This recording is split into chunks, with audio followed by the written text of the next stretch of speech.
कहानी की शुरुआत ब्रैट नाम के एक लोन शार्क से होती है जो लोगों से अपना पैसा निकलवाने के लिए बहुत ही बेदर्दी से काम करता था, जिसके लिए उसने डैनी नाम के एक आदमी को रखा हुआ था। डैनी को बचपन से एक पिंजरे के अंदर रखा गया था जहां उसे खाने के लिए कुत्तों का खाना दिया जाता था। कभी बाहर न जाने की वजह से डैनी के दिमाग का विकास हुआ ही नहीं था। साथ ही डैनी के गले में एक पट्टा भी बंधा हुआ था जिसके खुलते ही वो एक खतरनाक जानवर की तरह किसी भी दुश्मन को खत्म कर सकता था। लेकिन ब्रैड फिर भी डैनी पर बहुत ज्यादा अत्याचार किया करता और वहीं समझ ना होने की वजह से डैनी को ये उसके प्यार करने का तरीका ही लगता। डैनी के पिंजरे में एक फर्स्ट क्लास की किताब भी पड़ी थी जिसे देखकर वो अपना टाइम पास किया करता था। अगले दिन वो लोग वापस अपने काम पर निकल गए, पर इस बार उनका शिकार एक बहुत ही बड़ा व्यापारी था। वो बाकी लोगों की तरह बिल्कुल नहीं था और उसे डैनी की स्कॉलर ट्रिक के बारे में भी अच्छे से पता था और इसीलिए उसने ब्रैड को डैनी के पास जाने ही नहीं दिया। जल्द ही उसके आदमियों ने ब्रैड को पीटना शुरू कर दिया और वहीं पास में खड़े डैनी को समझ ही नहीं आ रहा था कि आखिर वो करे तो करे क्या।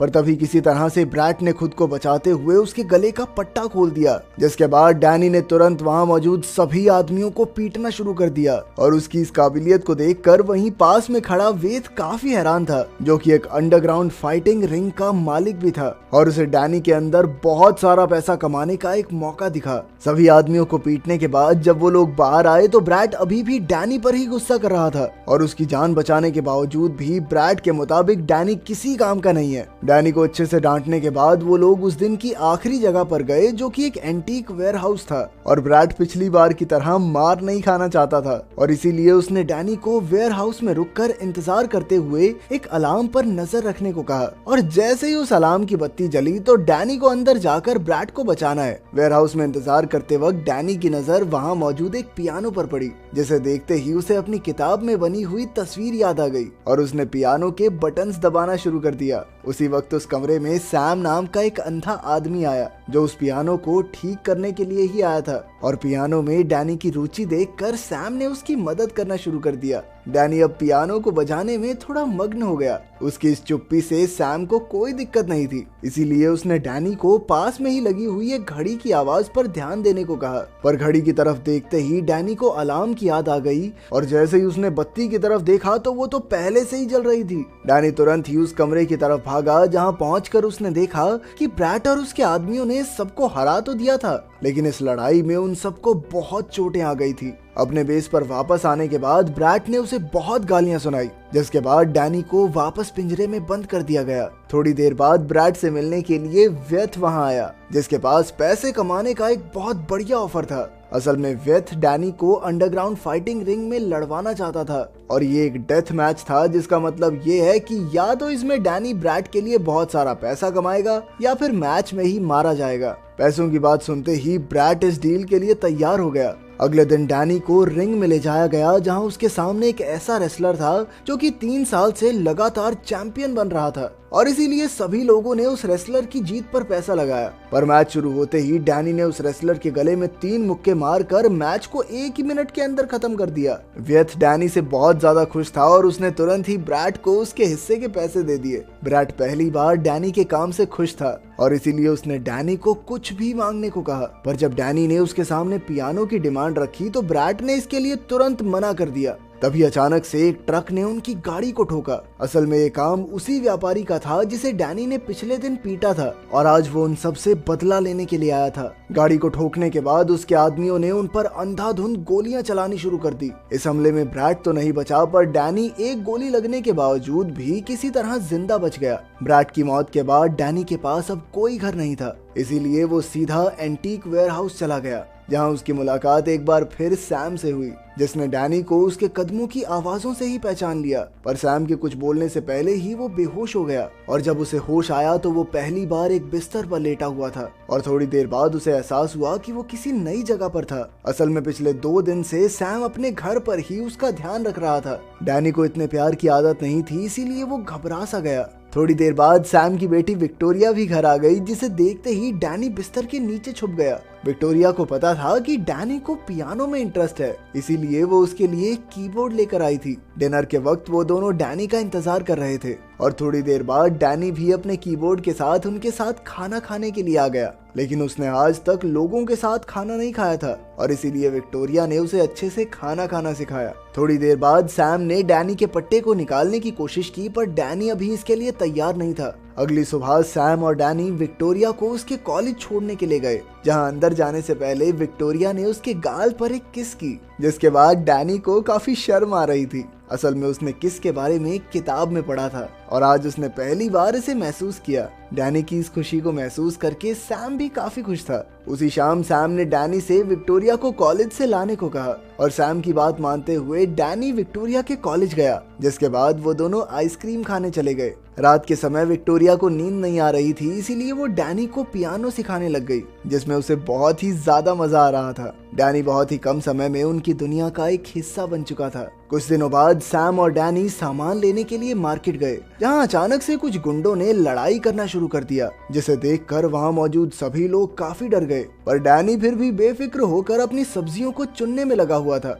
उसकी ये बात सैम को काफी अजीब लगी और जब उसने डैनी से इस बारे में पूछा तो डैनी ने कहा कि मेरे साथ थोड़ी लड़ रहे थे, आपस में लड़ रहे हैं, लड़ने दो उन्हें। सैम को उसका ये जवाब भी बहुत अजीब लगा और इसीलिए उसने डैनी से उसके बीते हुए कल के बारे में पूछना शुरू कर दिया, जिसके बाद उसे पता चला कि डैनी की मासूमियत का फायदा उठाकर उसे अपने फायदे के लिए इस्तेमाल किया जाता था। अगले कुछ दिनों में वो तीनों एक परिवार की तरह रहने लग गए और अब डैनी ने विक्टोरिया को उसके गले में बंधे हुए पट्टे को हटाने की इजाजत भी दे दी थी।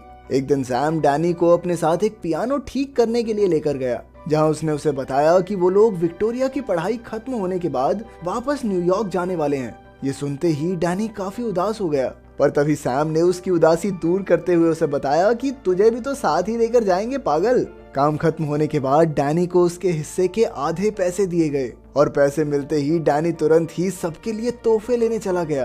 पर घर वापस जाते वक्त उसकी मुलाकात एक आदमी से हुई जो ब्रैट के लिए काम किया करता था और उसने डैनी को बताया कि ब्रैट अब भी जिंदा है और वो तो पागलों की तरह उसे ढूंढ रहा है। डैनी भी वापस जाने के लिए तैयार था क्योंकि वो अपने माता पिता के बारे में ब्रैट से पूछना चाहता था। खैर पूछने पर ब्रैट ने बताया कि उसे तो डैनी रोड के किनारे पर मिला था और इसीलिए उसने कभी भी उसके माता पिता के बारे में जानने की कोशिश नहीं की। इसके बाद डैनी को फिर से पट्टा पहनाकर डेथ मैच के लिए ले जाया गया, पर इस बार ब्रैट के पट्टा खोलने का डैनी पर कोई असर नहीं हुआ। साथ ही डैनी ने किसी को मारने से साफ इनकार कर दिया, लेकिन फिर भी उसे जबरदस्ती रिंग के अंदर धकेल दिया गया, जहां दुश्मन के हमला करने के बावजूद भी डैनी ने उस पर हाथ नहीं उठाया, जिससे परेशान होकर कई सारे फाइटर्स को एक साथ रिंग में भेज दिया गया। लेकिन फिर भी डैनी ने सबसे मार खाने के बावजूद भी किसी पर हाथ नहीं उठाया। लेकिन तभी अचानक से एक फाइटर ने डैनी के हाथ के ऊपर पैर रख दिया, जिसके बाद उसके दिमाग में कुछ अजीब सा हुआ और उसने तुरंत ही सभी फाइटर्स को मारना शुरू कर दिया। आखिर में बेचारे डैनी को फिर से पीट कर पिंजरे में बंद कर दिया गया। उधर सैम और विक्टोरिया डैनी को लेकर काफी परेशान थे, पर उनके पास उसका कोई अता पता नहीं था।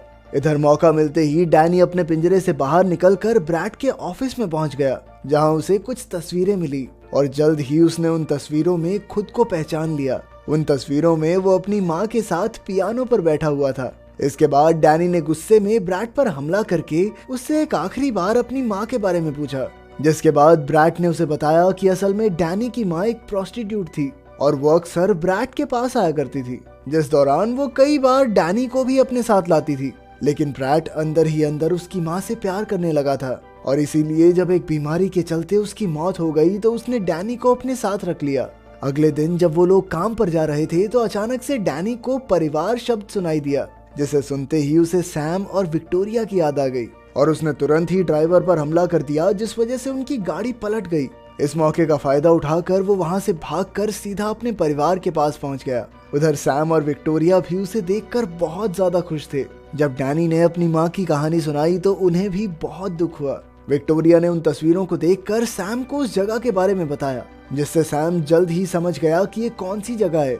इसके बाद सैम डैनी की माँ के बारे में और जानकारी लेने के लिए उस जगह पर गया, जहाँ पर काम करने वाले लोगों ने उसे तुरंत ही पहचान लिया और उनके मुताबिक डैनी की माँ एक पियानो प्लेयर थी, पर एक दिन अचानक से वो अपने बेटे के साथ गायब हो गई। उधर विक्टोरिया ने उस तस्वीर में मौजूद म्यूजिक नोट्स को पढ़कर उन्हें पियानो पर बजाना शुरू कर दिया।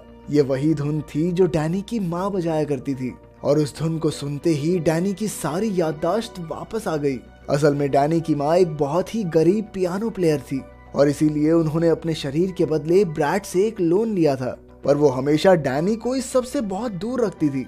पर एक दिन जब ब्रैड को इस बारे में पता चला तो उसने डैनी से मिलने की कोशिश की, पर उसकी माँ इसके लिए बिल्कुल तैयार नहीं थी।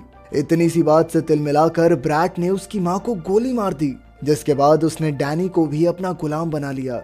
इधर याददाश्त वापस आते ही डैनी समझ गया था कि ब्रैड एक बहुत ही खतरनाक आदमी था और इसीलिए उसने विक्टोरिया और सैम को जल्द से जल्द शहर छोड़ने को कहा। पर उनके वहां से जाने से पहले ही ब्रैड और उसके आदमियों ने उन पर हमला कर दिया, इसलिए डैनी ने उनको अलमारी के अंदर छुपा दिया, जिसके बाद वो खुद ब्रैड के आदमियों का सामना करने चला गया। और इस बार उसका मुकाबला स्ट्रेंजर नाम के एक आदमी से था जो ठीक उसी की तरह लड़ता था, पर फिर भी डैनी ने उसे आसानी से हरा दिया। आखिर में ब्रैड खुद डैनी को ढूंढते हुए उसके घर में आया, जहां उसने सैम और विक्टोरिया को जान से मारने की धमकी देते हुए डैनी को सरेंडर करने को कहा। डैनी किसी भी हाल में सैम और विक्टोरिया को खोना नहीं चाहता था और इसीलिए वो इसके लिए तैयार भी हो गया।